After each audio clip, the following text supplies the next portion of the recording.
સમાચાર જામનગરથી મળી રહ્યા છે કે જામનગરમાં એક સ્પિનિંગ મિલમાં આગનો બનાવ બન્યો છે। મહત્વપૂર્ણ જાણકારી, કપાસના ગોડાઉનમાં આગ લાગી છે। આગને પગલે કપાસની જે ગાંસડીઓ છે ત્યાં જથ્થો બળીને ખાખ થઈ ગયો છે। ફાયર બ્રિગેડના જવાનો દ્વારા આગ પર કાબુ મેળવવાના પ્રયાસો હાલ ચાલી રહ્યા છે। જામનગરનો આ બનાવ છે કે જ્યાં કાલાવડ રણુજા હાઈવે પર સ્પિનિંગ મિલમાં આગ લાગી છે। એન્જલ સ્પિનિંગ મિલના કપાસ ગોડાઉનમાં આગ લાગી। આગને પગલે કપાસની ગાંસડીઓનો જે જથ્થો છે એ બળીને ખાખ થઈ ગયો છે।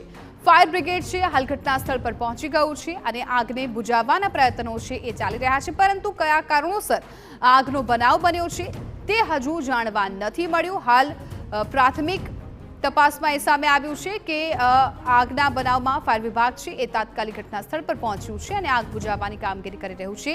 નીરવ ભટ્ટ અમારા સંવાદદાતા વધુ જાણકારી આપી રહ્યા છે। નીરવ, આગનો આ બનાવ કેવી રીતે આગ લાગે, શું કઈ જાણકારી મળી છે? કાલાવડ રણુજા હાઈવે પર આવેલ એન્જલ સ્પિનિંગ મિલમાં ભીષણ આગ લાગી હતી।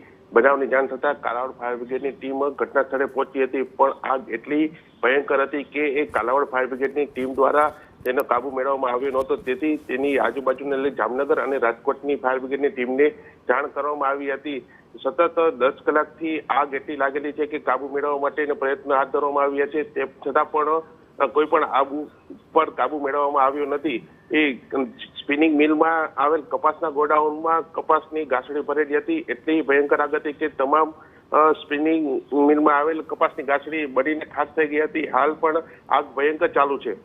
જી જિજ્ઞાસા। બિલકુલ નીરવ, આભાર। તો લગભગ 10 કલાકથી આ આગ છે એ હજુ પણ ચાલુ છે, છતાં પણ ફાયર વિભાગ તરફથી આગ પર કોઈ પણ પ્રકારનો કાબુ લેવામાં નથી આવ્યો અને હાલ તાત્કાલિક ત્યાં ઘટના સ્થળ પર પોલીસ પહોંચી હોય એવી પણ કોઈ વિગતો હાલ નથી મળી રહી।